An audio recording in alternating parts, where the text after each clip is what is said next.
Baiklah, Assalamualaikum warahmatullahi wabarakatuh. Alhamdulillahi rabbil alamin. Assalatu wassalamu ala asrafil anbiya'i wal mursalin wa ala alihi wa sahbihi rasulillahi ajma'in. Amma ba'du. Pertama dan paling utama, marilah kita bersyukur kepada Allah Subhanahu wa taala dengan mengucapkan alhamdulillahi rabbil alamin.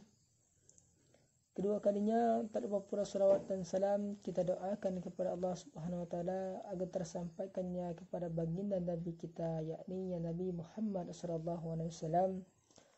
Allahumma shalli ala sayyidina Muhammad wa ala ali sayyidina Muhammad.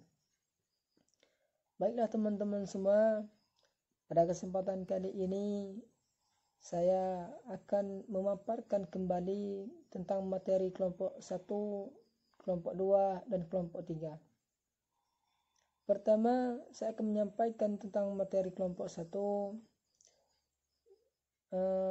Materi yang pertama yakni materi tentang definisi tarikh tasyrik. Tarikh tasyrik terbagi atas menjadi dua kata atau dua kalimat, yakni tarikh dan tasyrik.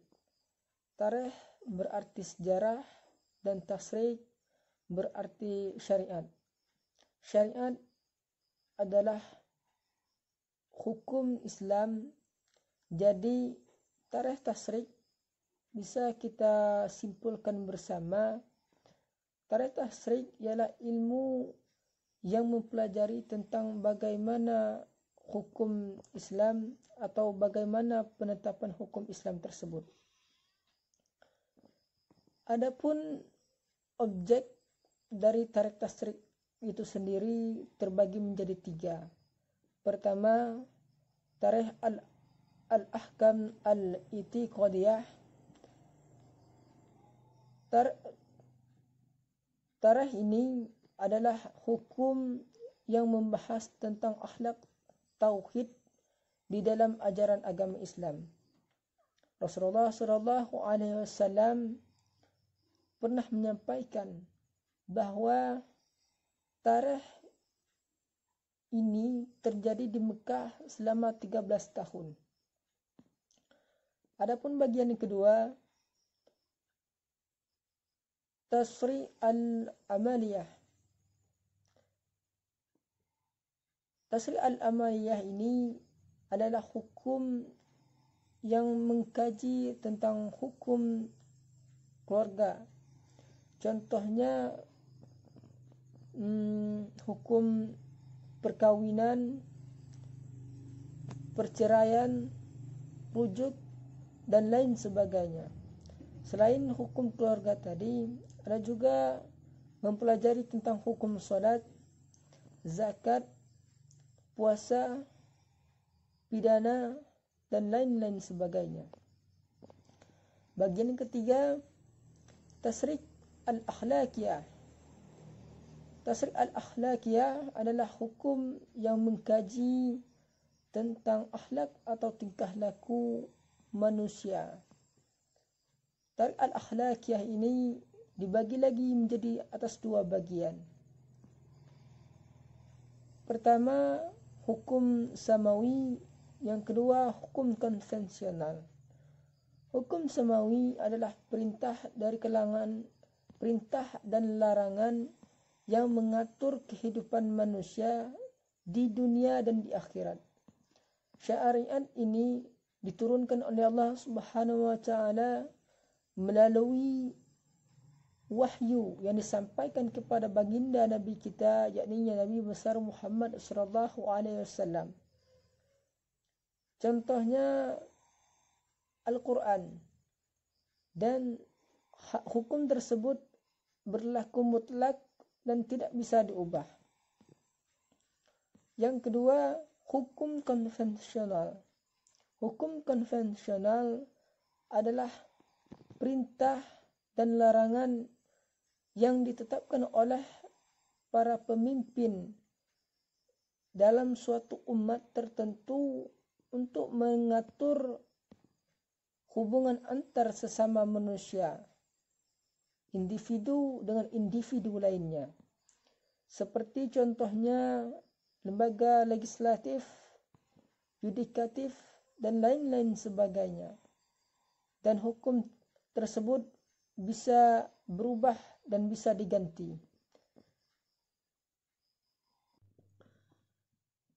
Yang kedua, sumber-sumber penetapan hukum di zaman Rasulullah sallallahu alaihi wasallam.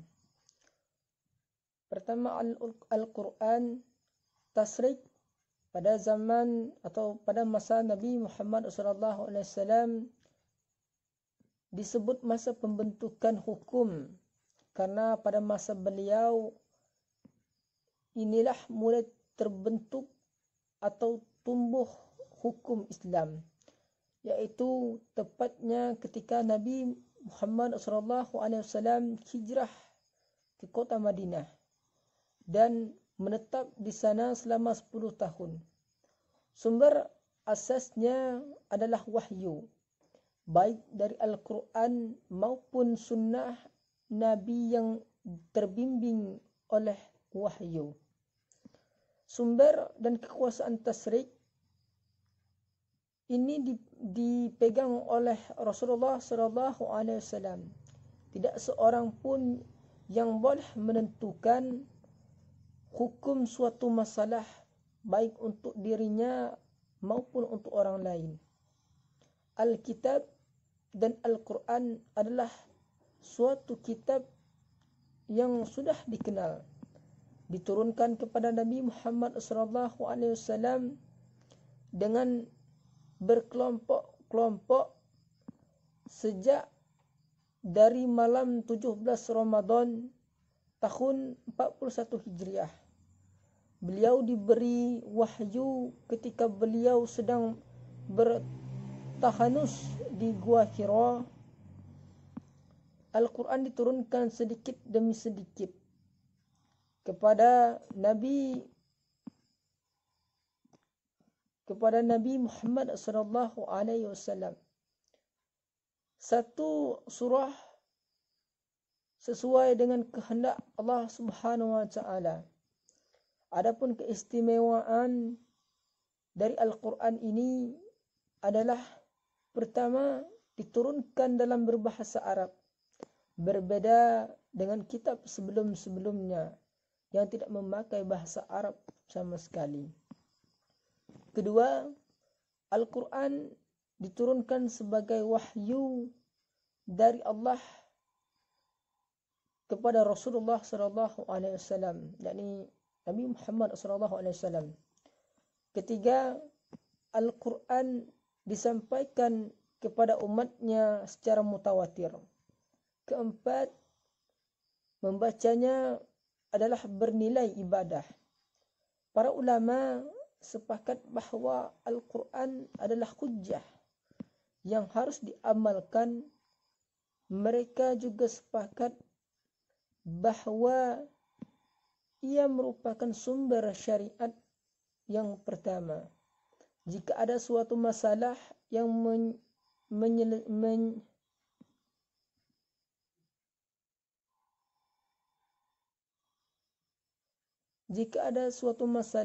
yang penyelesaiannya tidak terdapat dalam Al-Quran, maka boleh merujuk kepada sunnah Rasulullah sallallahu alaihi wasallam. Adapun penetapan hukum di Madinah, periode ini terhitung sejak diangkatnya Nabi Muhammad sallallahu alaihi wasallam sebagai Rasulullah sallallahu alaihi wasallam. Nabi Muhammad sallallahu alaihi wasallam pindah ke Mekah sampai beliau wafat. Periode ini berjalan selama 10 tahun lamanya. Ayat yang diturunkan di Madinah menjelaskan tentang perincian ibadah, muamalah, hukuman, warisan, keutamaan jihad, dan peraturan rumah tangga, dan lain-lain. Ayat yang diturunkan di kota Madinah juga menyampaikan kepada ahli kitab baik Yahudi maupun Nasrani, dan mengajak mereka yang memeluk Islam dan membongkar seluk-beluk orang munafik. Ayat-ayat yang diturunkan di kota Madinah ini memiliki ayat-ayat dan wakaf yang panjang, yang dimana ayat-ayat tersebut sangat syarat dengan hukum syar'i dan menjelaskan tujuan serta target yang ingin dicapai oleh syariat. Adapun hubungan antara hukum fase Mekah dan fase Madinah. Dalam fase Mekah, Nabi mencurahkan perhatiannya untuk memperbaiki kepercayaan bangsa Arab dan menanamkan tauhid kepada akidah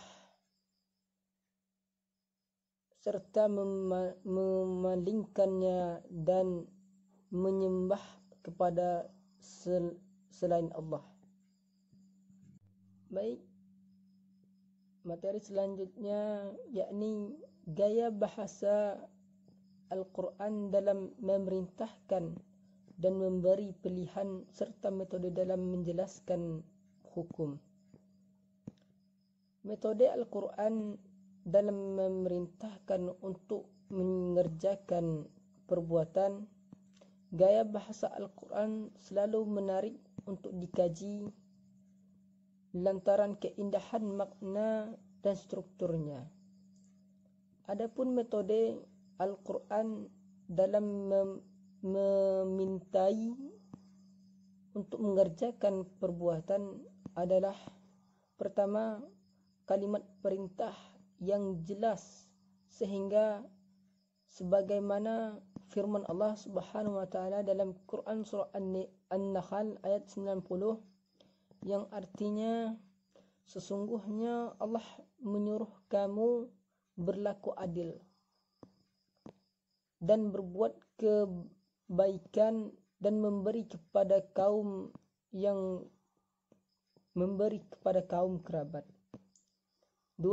Al-Quran menggambarkan bahwa amalan tertentu diwajibkan bagi seluruh hamba Allah, sebagaimana firman Allah Subhanahu wa taala dalam surah Al-Baqarah ayat 178 yang artinya, hai orang-orang yang beriman, diwajibkan atas kamu kisos berkenaan dengan orang-orang yang dibunuh. Adapun yang materi selanjutnya, metode Al-Quran dalam memerintah untuk meninggalkan perbuatan tertentu. Pertama, kalimat larangan yang jelas seperti firman Allah Subhanahu wa taala dalam Quran surah An-Nahl ayat 90 yang artinya, dan Dia Allah melarang dari perbuatan keji, kemungkaran dan permusuhan. Kedua, menunjukkan keharuman sesuatu ini seperti dalam firman Allah Subhanahu wa taala Quran surah Al-A'raf ayat 33 yang artinya, katakanlah Tuhanku hanya mengharamkan perbuatan yang keji. Baiklah, kepada teman-teman semua, itulah yang dapat saya sampaikan. Terima kasih atas perhatiannya. Wabillahi taufiq wal hidayah. Assalamualaikum warahmatullahi wabarakatuh.